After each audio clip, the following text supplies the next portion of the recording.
Ya,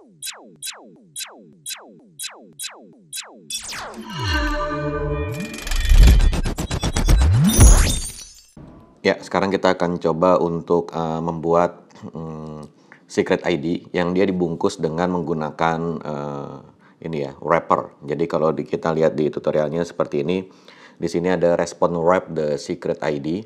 Nah, jadi ini coba kita buka di ini yang baru ya. Nah, di sini kalau kita lihat diagramnya adalah, jadi si admin nanti akan membuat role ID di dalam Vault. Kemudian role ID ini nanti akan ditanam di dalam platformnya. Jadi kayak misalnya di tempat kita menjalankan ini ya, menjalankan si Jenkins gitu ya. Jadi Jenkins ataupun cloud platform. Nah, kemudian begitu kita menjalankan aplikasi kita, maka aplikasi ini nanti akan mengambil ini ya, mengambil secret ID. Nah, secret ID ini nanti akan diambilkan oleh si Jenkins ataupun si ini orchestratornya ya. Kemudian nanti akan si Vault akan mengembalikan token yang dibungkus di dalam wrapper gitu. Nah, kemudian secret ID tersebut, secret ID yang sudah dibungkus tadi akan dikasih ke aplikasi. Nah, kemudian si aplikasi ini nanti yang akan menukarkan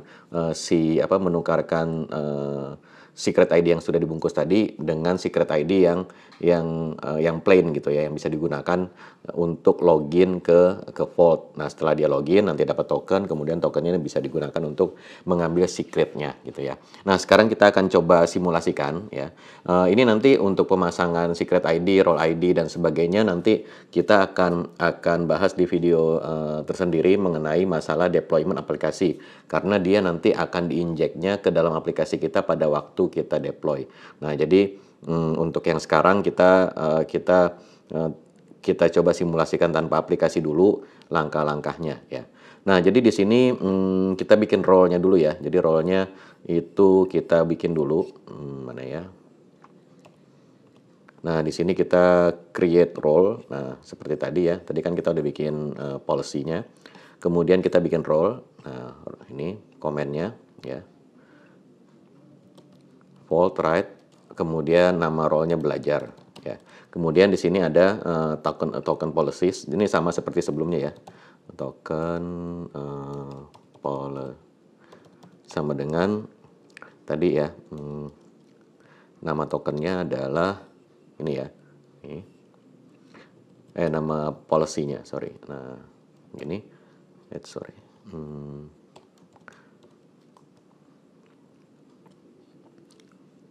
Di sini ada token TTL, nggak apa-apa kita ini aja.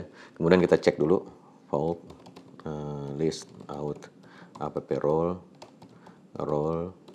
Nah, ada belajar ya. Nah, kemudian di sini kita bisa read kemudian belajar. Nah, di sini ada ininya, ada policy-nya sudah benar.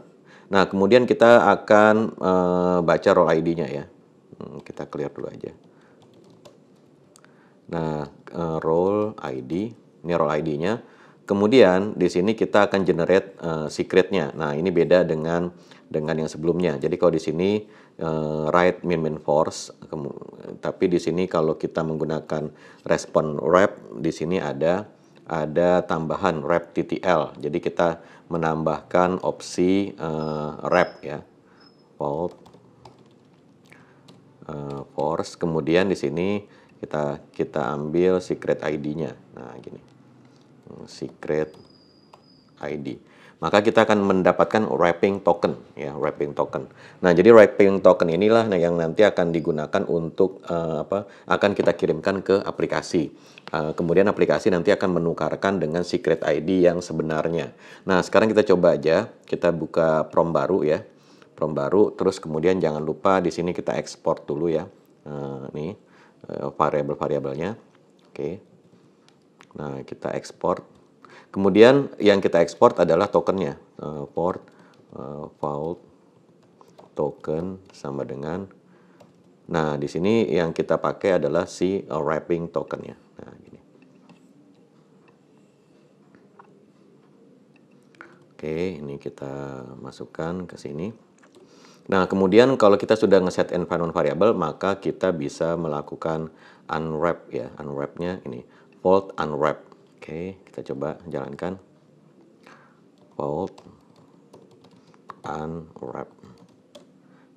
Oh, error ya. Put HTTP wrapping token is not valid or exist. Nah, ini kenapa ya? Coba kita ulang lagi aja.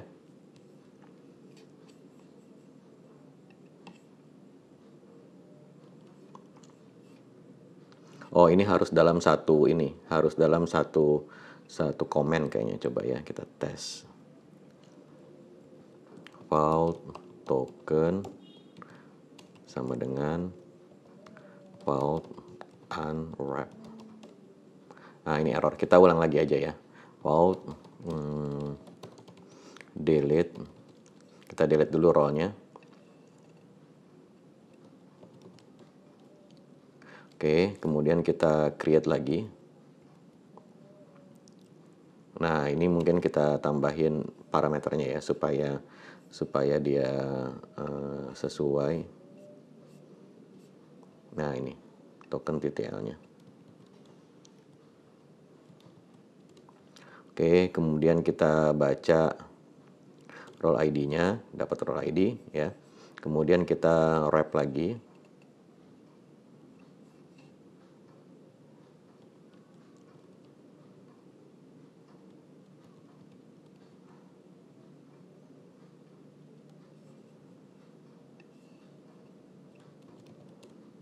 Oke, dapat ini.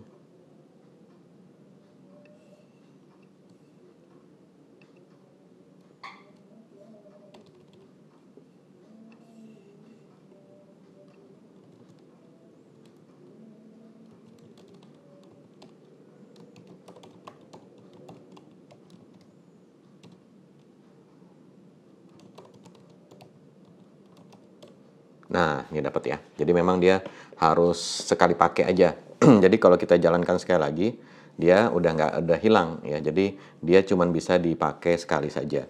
Nah, jadi di sini kita mendapatkan secret ID-nya ya. Nah, kalau kita sudah dapat secret ID, maka kita bisa login ya. Jadi kita bisa vault write. Nah, komen loginnya kan ini ya. Login.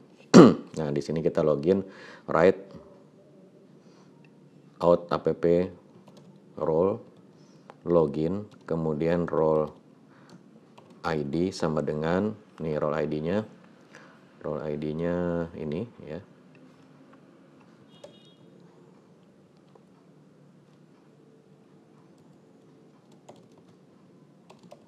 Kemudian secret ID sama dengan, nah ini secret ID-nya kita tadi. Oke, dapat token lagi. Nah, token ini bisa kita gunakan untuk get secret ya. Vault get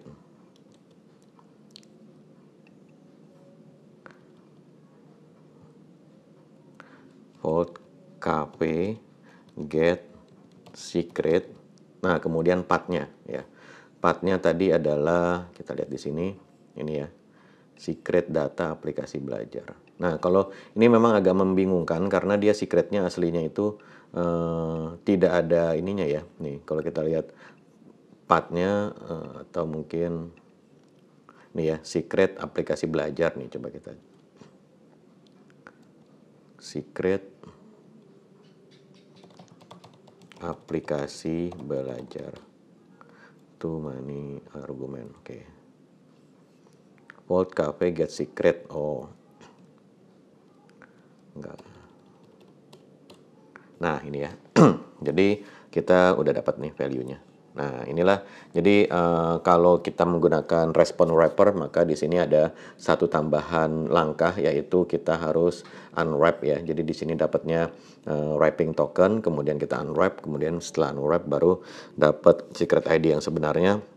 Dan secret ID sebenarnya itulah yang nanti kita akan gunakan untuk untuk mengambil secret atau data yang kita proteksi gitu ya. Oke, itu yang mengenai mengenai response wrapping.